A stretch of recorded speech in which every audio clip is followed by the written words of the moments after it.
రమేష్ అనే రైతు తన పొలంలో పంట పండించేవాడు. ఒకరోజు పొలానికి వెళ్లి చూసేసరికి పక్కనున్న గోడలో చిన్న రంధ్రం కనిపించింది.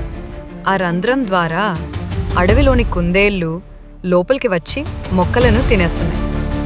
అతని భార్య, ఇప్పుడు రంధ్రం మూసేయ్, లేకపోతే పంట నాశనం అవుతుంది అని చెప్పింది. రమేష్, అరే చిన్న రంధ్రం మళ్ళీ ఏమవుతుంది, తర్వాత చూసుకుందాం అని నిర్లక్ష్యంగా వదిలేశాడు.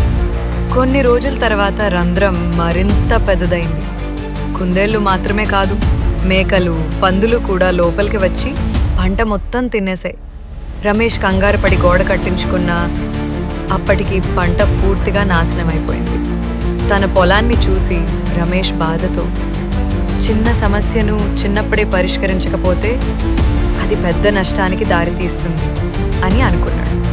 నీతి: చిన్న సమస్యలను వాయిదా వేయకుండా వెంటనే పరిష్కరించాలి. ఆలస్యం ఎప్పుడూ నష్టాన్నే తెస్తుంది. కథ నచ్చితే వీడియోకి లైక్ చేయండి, మన ఛానల్కి సబ్స్క్రైబ్ చేసి సపోర్ట్ చేయండి.